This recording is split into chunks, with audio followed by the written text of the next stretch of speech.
Bahkan Bapak Ibu tolong simpan surah Al-Munafiqun surah 63 ayat 10. Surah 63 tolong simpan ya, ingat ya, jangan lupa.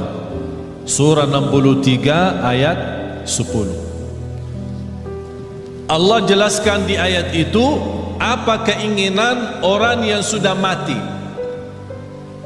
Apa keinginan orang yang sudah mati, sudah masuk kubur, sudah lihat mungkar nakir, sudah dibertanyakan Rabbuka, Madinuka, Man Nabiyuka, dan sudah melihat gelapnya kubur, sudah melihat sempitnya kubur, tidak ada siapa-siapa yang membantu, hanya satu dia mohon kepada Allah.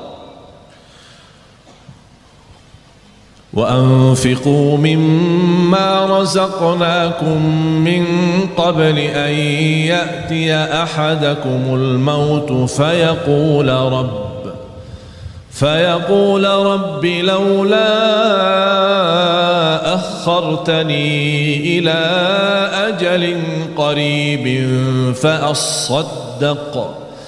فأصدق وأكن من الصالحين. Ketika manusia menghadapi kematian dan bisa menyebutkan keinginannya dan cita-citanya, ya Allah, tundalah kematianku, ya Allah, kembalikanlah aku dari kubur supaya aku bisa bersedekah kembali. Bukan bisa salat malam, bukan bisa baca Quran, bukan bisa puasa Isnin Kamis, bukan bisa berbakti baik sama orang tua, bukan supaya saya bisa haji umrah, bukan saya bisa nikmati Ramadan. Semua itu baik, tapi satu yang dia sebutkan, supaya saya bisa bersedekah kembali. Kenapa? Ulama menjelaskan kenapa orang yang menghadapi kematian dan masuk kubur ingin kembali ke dunia untuk hanya bisa bersedekah lagi, karena dia sudah lihat begitu dahsyat pahala sedekah yang telah dia berikan. Oleh karena itu dia mengharap, ya Allah, kalau memang begini, tolong kembali lagi ke dunia, tundalah kematianku supaya harta yang saya masih simpan bisa saya habiskan di jalanmu. Allahu Akbar. Sedekah itu luar biasa. Bahkan saking indahnya sedekah itu, Allah berikan satu pintu khusus namanya babus sedekah di surga. Jadi ada orang punya kelebihan apa? Ini ada babus sedekah masuk. Seperti Sayyidina Uthman ibn Affan yang terkaya. Tahu enggak Bapak Ibu, ada satu cerita barangkali Bapak Ibu pertama kali mendengar. Sampai sekarang jarak kita antara kita sama Sayyidina Uthman 1400 tahun. Sampai sekarang ada satu rekening di bank di kota Madinah atas nama Uthman ibn Affan radhiyallahu anhu. Sampai sekarang. Itu apa? Beliau kan orangnya dermawan, suka bersedekah. Di antara sedekahnya dia menwakafkan sumur air yang dimiliki oleh orang Yahudi. Orang Yahudi ketika di zaman Rasul, orang Muslim mau minum, dia jual mahal. Jadi orang yang mampu bisa beli, orang yang tidak mampu tidak bisa. Kata Sayyidina Uthman begini, satu hari saya bayar untuk umat Islam. Jangan tolak orang, biar apapun, seberapapun dia ambil, biarkan saja. Dan satu hari untuk kamu. Jadi kontrak, satu hari buat saya, satu hari buat kamu. Tapi apa yang terjadi? Di hari giliran Sayyidina Uthman, orang Yahudi suka mensusahkan orang Islam untuk mengambil air. Beralasan air hari ini kurang, air hari ini tidak lancar, air hari sumurnya tidak begitu penuh. Banyak macam alasan membuat orang merasa kesusahan. Dapat berita oleh Sayyidina Uthman ibn Affan radhiyallahu anhu, langsung datang ke orang Yahudi, saya tawarkan, saya mau beli sumur itu. Orang Yahudi cintaannya harta. Dia berkata, kalau berani ya saya bayar, saya jual mahal. Mahal banget. Tapi karena Sayyidina Uthman radhiyallahu anhu tidak pernah menghitung-hitungan kalau saat di jalan Allah, berapapun harta, berapapun biayanya, saya yang beli. Begitu sudah jadi membeli sumur air itu, kata Sayyidina Uthman, ya Rabbi, saksikan sumur ini wakaf lillahi ta'ala sampai hari kiamat. Sampai titik ini penghasilan sumur air sama kubun, ada satu kubun namanya kubun Sayyidina Uthman, dibeli sama, karena bukan hanya sumurnya, dibeli kubunnya, kubun kurma. Semua penjualan hasil kurma daripada airnya di mana-mana pun masuk ke rekening Sayyidina Uthman. Sampai dia meninggal dunia masih ada bergilar hartanya, terus berjalan. Subhanallah. Bapak Ibu, sedekah itu luar biasa. Terjamin husnul khatimah dengan sedekah. Wallahi, tidak ada orang yang istiqamah dan cinta sedekah pasti dapat husnul khatimah. Selamat dari kecelakaan, selamat dari kematian buruk.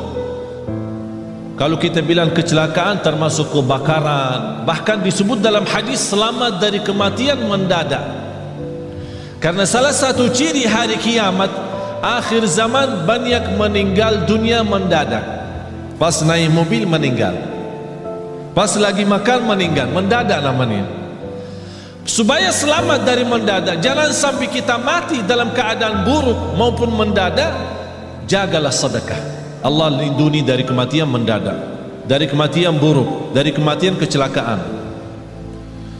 Bahkan sedekah itu menjaminkan ridha Allah. Sedekah itu membadamkan kemurkaan Allah. Kalau Allah lagi murka sama kita, Allah marah sama kita, supaya Allah angkat kemarahannya lewat apa? Bukan haji, umrah, puasa, tidak ada, sedekah. Terjamin terhapus dosa kita lewati sedekah. Semua yang saya sebutkan ada lebih daripada 100 manfaat daripada sedekah. 100 manfaat. Bahkan sedekah itu bisa menjadi berkah bagi keturunan kita. Siapa yang ingin punya anak salih salihah, jagalah sedekah. Siapa yang ingin berbakti baik sama orang tua, walaupun orang tua sudah meninggal dunia, lewati sedekah. Oleh karena itu Bapak Ibu, setiap anda bersedekah dimanapun, tolong jangan lupa nawaitu untuk orang tua. Bahkan ada satu riwayat diceritakan ketika orang tua meninggal dunia, mereka dalam keadaan susah, dihantarkan oleh malaikat membawa cahaya kepada mereka. Begitu mereka melihat munculnya cahaya dari jauh, mereka membuka matanya dan memperhatikan, itu dari mana cahaya itu? Cahaya yang menenangkan. Malaikat menjawab, ini cahaya sedekah anakmu. Subhanallah. Bahkan sedekah termasuk salah satu amalan yang melindungi kita dari siksa kubur. Semua kita akan sama-sama masuk siksa kubur. Semua akan masuk kubur. Rumah kita yang baru, tahu nggak rumah yang baru? Belum ya? Belum pernah ke sana ya? Belum. Biasa kalau kita mau beli rumah, kita biasa survei kan? Survei, senang beli, tak senang cari yang lain kan? Kuburnya rumah kita yang baru. Sudah disurvei belum? Survei. Harus tahu rumah saya yang baru di mana, posisi saya di mana nanti, tetangga saya siapa, apakah dekat jalan raya atau dekat mall. Tahu, harus tahu kuburnya di mana. Wallahi Bapak Ibu, salah satu yang membuat kita mudah bersedekah, kita ingat kubur rumah kita baru. Kita ingat. Kalau kita ingin, saya minta sekali aja. Biasanya kalau di Indonesia malam minggu libur, jadi orang-orang mengajak keluarga senang-senang, makan malam di mana gitu, berhiburan. Kalau di Surabaya kemana? Biasanya malam minggu ya, ke mall ya. Ya udah sekali-kali malam minggu dikubur. Ajak kena. Apalagi kubur di Indonesia sudah gelap. Gelap alami ya, bukan masuk ke dalam, di luar aja sudah gelap. Jadi enak, suasana enak. Duduk aja, tidak usah panjang lebar, duduk aja. Duduk. Apalagi kalau di samping kubur lagi terbuka, wow, luar biasa tuh. Biar bisa pandangannya enak. Subhanallah. Masa ini rumah saya ukurannya berapa sih? Ya boleh sekarang ketawa, boleh ketawa. Tapi Allah saja yang maha tahu bagaimana keadaan kita nanti di dunia kubur. Oleh karena itu jamaah sekalian, wallahi hidup ini serius. Hidup ini sangat serius. Sudah habis waktunya bercanda, habis waktunya berketawa, habis waktunya untuk dunia saja. Dan banyak ciri-ciri, semakin banyak ciri hari kiamat, itu memberikan tanda hari kiamat semakin dekat.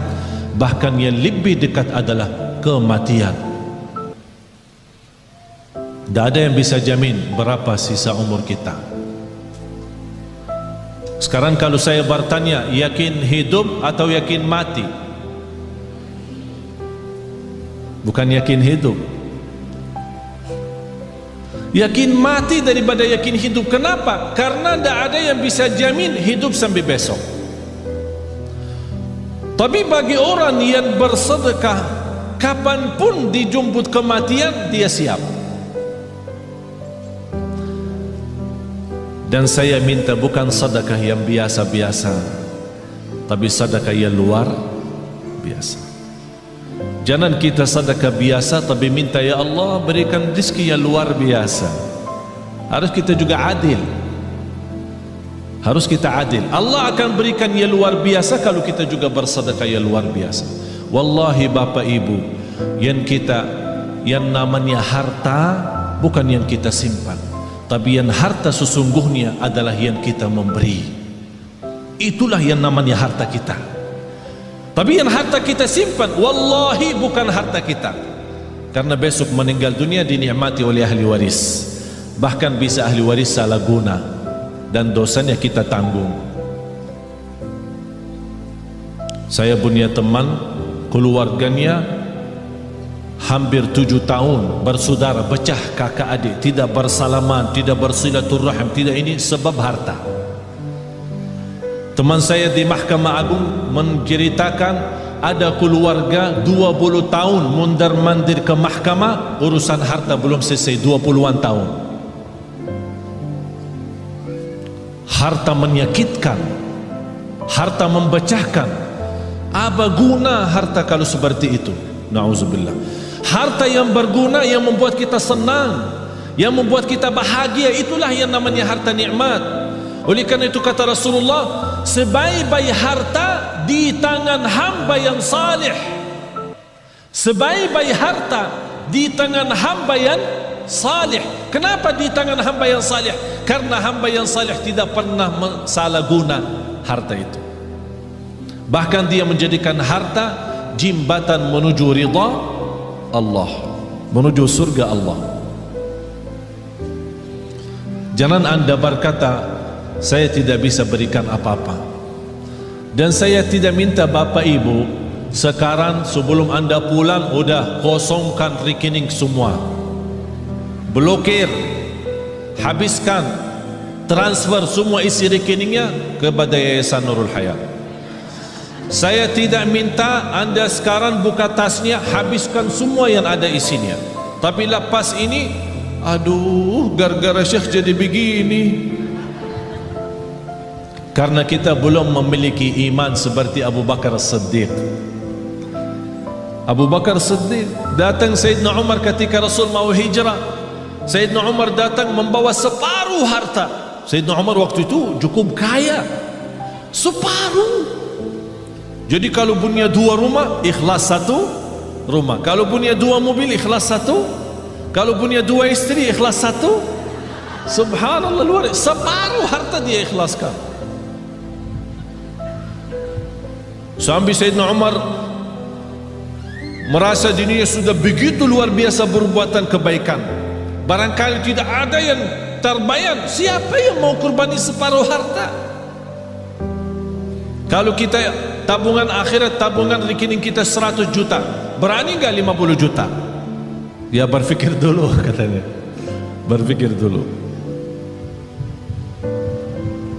Kalau mau masuk surga, Bu, kalau mau masuk surga mau bertanya suami dulu ya.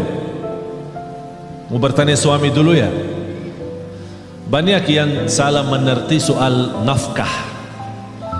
Ada kewajiban nafkah dari bapa kepada istri. Ada namanya nafkah uang belanja. Uang belanja rumah. Jadi apapun yang di kebutuhan rumah diserahkan bapa kepada ibu. Belanja sayur, belanja makanan, pokoknya semua kebutuhan rumah. Ini namanya nafkah umum, nafkah bersama. Tidak boleh disalahguna tanpa izin suami. Ada nafkah yang namanya pemberian dari suami kepada istri. Sayang, ini untukmu. Buat apa? Ya terserah. Ada orang ibu, suami saya suka kasih saya untuk beribadi setiap bulan misal 3 juta atau 2 juta. Tapi kadang-kadang saya bingung, kalau bersedekah apakah minta izin suami? Enggak. Itu namanya hakmu sendiri. Apapun digunakan tidak perlu minta izin suami. Tapi jangan uang beribadi yang diberikan oleh suami disimpan, uang belanja buat rumah disedekahin. Ditanya sama ini, kok habis makanan di rumah? Kemarin Syekh Ali ajak kita bersedekah, jadi saya salah keluarin uang belanja yang saya pakai. Itu yang harus izin suami. Bapak ibu jamaah sekalian, sedekah itu ketika Rasulullah SAW didatangi oleh Umar bin Khattab waktu hijrah. Ya Rasulullah, ini separuh harta saya untuk perjalananmu hijrah ke Madinah.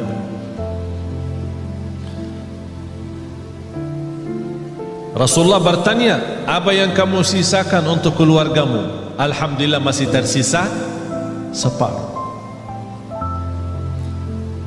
Datang Sayyidina Abu Bakar,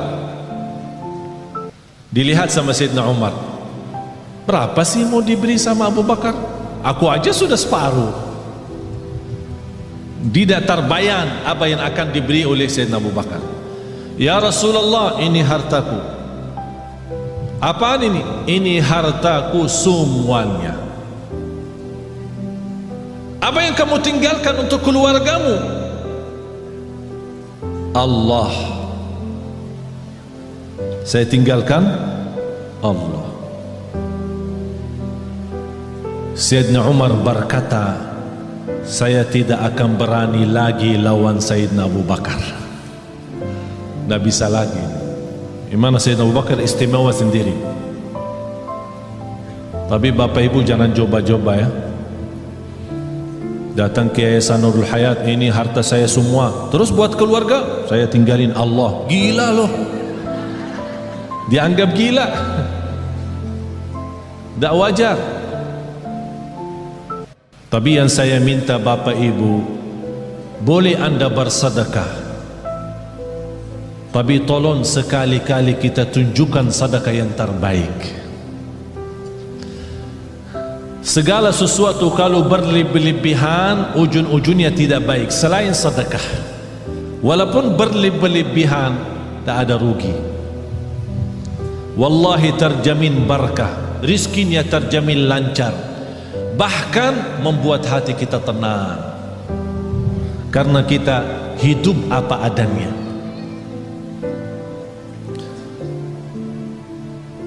Ada satu amalan yang saya harap bapak ibu bisa amalkan. Dan sebenarnya saya selama di Indonesia, saya melihat gerakan zakat di Indonesia cukup luar biasa. Tapi kenapa semakin banyak zakat mal tapi semakin bertambah kemiskinan? Padahal kalau kita lihat susunan rukun Islam, mulai syahadat, salat, zakat, puasa dan haji, terletak zakat di situ sebagai salah satu rukun Islam karena ujungnya untuk meningkatkan ekonomi umat. Tapi karena kita salah gunakan zakat, salah membagi zakat, menjadi akhirnya yang menerima zakat tetap menjadi tukang minta. Seperti beberapa waktu lalu di bulan puasa terjadi di Surabaya, membagi zakat 5.000. Sampai di kampung itu gesa-gesa orang, ada yang terinjak, ada yang terluka karena katanya zakat beroran 5.000. Ada di satu daerah 20.000. Ini bukan namanya zakat, dan bukan begitu ajaran Islam untuk menjalankan zakat. Saya pernah diajak sama orang kaya kepada salah satu pesantren. Dia bawa uang banyak. Bayaran saya dia musarahkan kepada pesantren untuk kebinaan. Pas begitu sampai di sana, dia minta anak-anak santri dikumpulkan. Semuanya antri satu persatu dan dia kasih mereka 50 berorang. Habis itu dia minta sama, ya Syekh tolong ikut bantu bagi. Tak mau saya bagi, karena bapak itu salah menjalankan zakat seperti ini. Zakat itu lebih baik kita membina seorang, dua orang, tiga orang, tapi bina total sejak dia kecil sampai besar. Dia anak yatim sampai dia tamat sekolah, bahkan kuliah sampai dia bisa mandiri sendiri. Itulah namanya zakat yang bisa membuat orang lain bisa hidup mandiri, bahkan besok dia bisa memberi zakat daripada menerima zakat lagi. Kalau kita kenal keluarga miskin, kita bisa memberikan modal bisnis dengan kontrol. Kita buat program dan kita tetap kontrol mereka supaya tidak salah guna modal itu. Insya Allah yang pertama menerima modal dari zakat, besok dia sukses dan maju usahanya, dia akan memberikan zakat. Sampai datang satu waktu seperti Sayyidina Umar ibn Abdul Aziz, orang bawa zakat, wahai Amirul Mukminin, kami punya uang zakat tapi tak ada yang terima. Ternyata karena semua penduduk di zaman Umar bin Abdul Aziz adalah memberi zakat, tak ada yang menerima lagi. Kenapa? Karena zakat saat itu betul-betul untuk membina, bukan hanya sebatas bagi.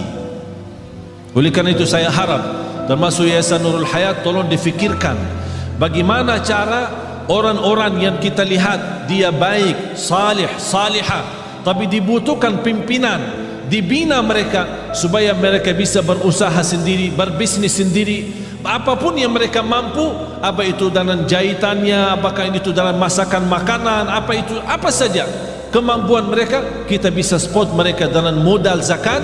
Nanti dari situ awal-awalnya bisa 1 tahun 2 tahun dia tetap menerima, tapi besoknya insya Allah terjamin dia akan memberi. Akhirnya lama-lama semakin sedikit berkurang menerima, semakin banyak bertambah memberi. Akhirnya di situ tambah kekayaan umat dan terlihat ekonomi umat Islam semakin membaik. Itulah inti daripada zakat. Oleh karena itu jamaah sekalian, kalau anda punya uang untuk zakat, jangan dipecahkan. Misal zakat mal 5 juta, jangan kasih anak yatim 50. Bina satu anak yatim, bina 2 anak yatim, dan dibantu insya Allah sama Yayasan Nurul Hayat. Kira-kira dibutuhkan pembiayaan bertahun, sekolahannya, kesehatannya, pakaiannya, semua segala, belajarannya, pendidikannya. Apa yang dibutuhkan seorang anak di usia gini sampai 1 tahun, dihitungkan kira-kira biayanya berapa. Alhamdulillah terhitung kira-kira dalam 1 tahun 3 juta. Berarti uang zakat kita 6 juta bisa membina dua orang. Akhirnya mereka ini sudah dicukupi dengan segala sesuatu, tidak butuh apa-apa sampai dia besar, mandiri, tidak menjadi tukang minta. Tapi kalau kita beri 50, 20, dia merasa tidak cukup untuk hidupnya, akhirnya dia terpaksa lari meminta sama orang lain untuk menutupi kebutuhannya. Itulah tersebar anak-anak kita selalu menjadi tukang minta, bukan menjadi berguna bagi negeri ini.